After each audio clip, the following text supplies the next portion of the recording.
Range IG એ જે આજે લોક દરબાર યોજ્યો હતો એમાં કોઈને બોલાવવામાં આવ્યા નથી. વિરોધ પક્ષને બોલાવવો જોઈએ, એનજીઓને બોલાવવા જોઈએ, વેપારીઓને બોલાવવા જોઈએ. લોકોની વચ્ચે લોક દરબાર યોજતા હોય તો બધાને આમંત્રણ આપો, તો લોક દરબારનો અર્થ સરે. લોક દરબાર કહેવાનો લોક દરબાર અને ચાર માણસો એમના જ ઉભા કરી અને લોક દરબાર યોજો એનો કોઈ અર્થ છે જ નહીં. એટલે લોક દરબાર કરવો હોય તો દરેકને બોલાવવા જોઈએ. લોક દરબારની કોઈ કોંગ્રેસના અગ્રણીને જાણ કરવામાં નથી આવી, વેપારીઓને જાણ કરવામાં નથી આવી કે એનજીઓને જાણ કરવામાં નથી આવી. લોકોને આમાં બોલાવવા જોઈએ તો લોકોના પ્રશ્નો શું છે એ ખબર પડે.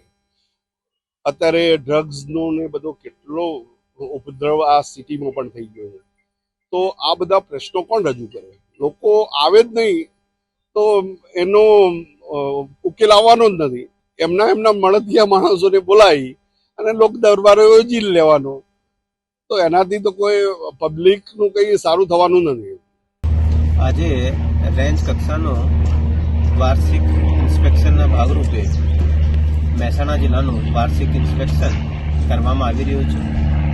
એના ભાગરૂપે સેરેમોનિયલ પરેડ લેવામાં આવેલ છે અને એની અલાવા જે અલગ અલગ પ્રકારની જે એક્ટિવિટીઝ છે, જેમાં મોક ડ્રીલ છે, બિલ્ડિંગ ઇન્ટરવેન્શન, ચેકપોસ્ટ અને એની અલાવા જે સ્કોર ડ્રીલ અને પીટી અને વેપન જે છે એની હેન્ડલિંગ, એવા પ્રકારની ઘણી બધી એક્ટિવિટીઝની ચકાસણી કરવામાં આવી છે.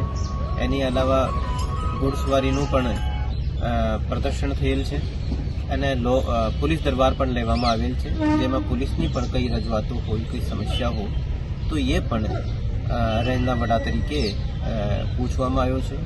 એની અલાવા આ વાર્ષિક ઇન્સ્પેક્શનના ભાગરૂપે આજે મહેસાણા જિલ્લાની ક્રાઇમ કોન્ફરન્સ પણ લેવામાં આવશે અને સાથે સાથે લોક દરબારનું પણ આયોજન કરવામાં આવ્યું છે, જેથી મહેસાણા જિલ્લાના ક્રાઇમ અને કાયદો અને વ્યવસ્થાની પરિસ્થિતિ જે છે એની સમીક્ષા કરવામાં આવે અને સાથે સાથે લોકોની પણ જે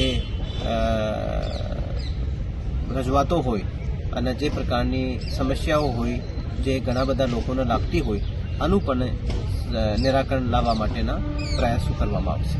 સર, કોઈ ડેવલપમેન્ટ બાબતે કોઈ અત્યારે હાલ સૂચન કે એવું કંઈ કરવાનું આયોજન કોઈ છે?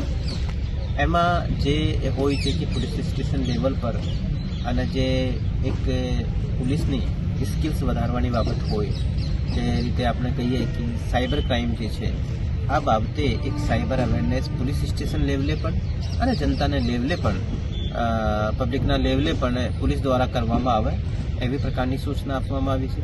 સાથે સાથે દરેક પોલીસ સ્ટેશનમાં સાયબર ક્રાઇમના કેસો સોલ્વ કરવા માટેની એક પોલીસની કેપેસિટી વધારવામાં આવે.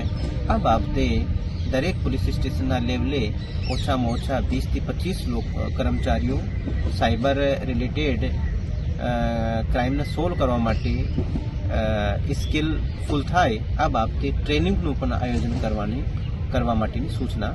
પોલીસ દરબારમાં કોઈ પોલીસ તરફથી રજૂઆત મળી હોય? પોલીસ દરબારમાં પોલીસ તરફથી એવી કોઈ રજૂઆત મળી નથી. તેમ છતાં પણ તમામ પોલીસ કર્મચારીઓને પણ કહેવામાં આવ્યું છે કે કોઈ પણ પ્રકારની એડમિનિસ્ટ્રેટિવ કોઈ સમસ્યા હોય, જે પ્રમોશન રિલેટેડ હોય છે, અમુક વાર જાહેર પગાર હોય, ટીએડીએ, એ અમુક બાબતો જે હોય છે, આ બાબતમાં કોઈ પણ પ્રકારનું કે બાબત આવે તો એસપી શ્રીના ઓફિસમાં જઈને એસપી સાહેબને પણ મળે અને કોઈ પણ કારણની ત્યાંથી ના ઉકેલ આવતું હોય તો મારી કચેરી પણ આવવા માટે હું તમામને સૂચના કરી. સર, મહેસાણાનું વિસ્તૃતિકરણ થઈ રહ્યું છે, સામે પોલીસનો ફોર્સ પણ ઓછો છે, તો સી ડિવિઝન પોલીસ સ્ટેશનની તાતી જરૂરિયાત છે, તો એના બાબતે કંઈ સરકારમાં લેવલે કોઈ રજૂઆત હોય, અહીંથી કોઈ પ્રોસેસ હોય તો? આપણે દરેક વર્ષે જે નવી સેવાની બાબત હોય છે તો નવી સેવા માટે આપણે પ્રપોઝલ્સ પણ કરવામાં આવે છે અને એની અલાવા સરકાર દ્વારા અમુક ભરતીઓ પણ આગલા વર્ષમાં સંપૂર્ણ રાજ્યના લેવલે કરવામાં આવી રહી છે. આ બાબતની જે છે કે થોડા દિવસોમાં જ જાહેરાત અને એ બધું થવાનું છે, તો મને લાગે છે કે આગલા વર્ષે અને એનાથી આગલા વર્ષે જે ટ્રેનિંગ થયા પછી ઘણું બધું આપણને જે શેકની મેનપાવર મળશે. એની અલાવા જે જિલ્લામાં અવેલેબલ મેનપાવર છે એનું કેવી રીતે જે શેકની પ્રોપર ડિસ્ટ્રીબ્યુશન કરવામાં આવે કે કયા ભાગમાં ગુનાખોરી વધારે છે યા કયા ભાગમાં ટ્રાફિકની સમસ્યાઓ વધારે છે, તો એના ધ્યાનમાં રાખીને અને જે અવેલેબલ જે ફોર્સ છે એનું રીડિસ્ટ્રીબ્યુશન એસપીસી દ્વારા કરવામાં આવશે.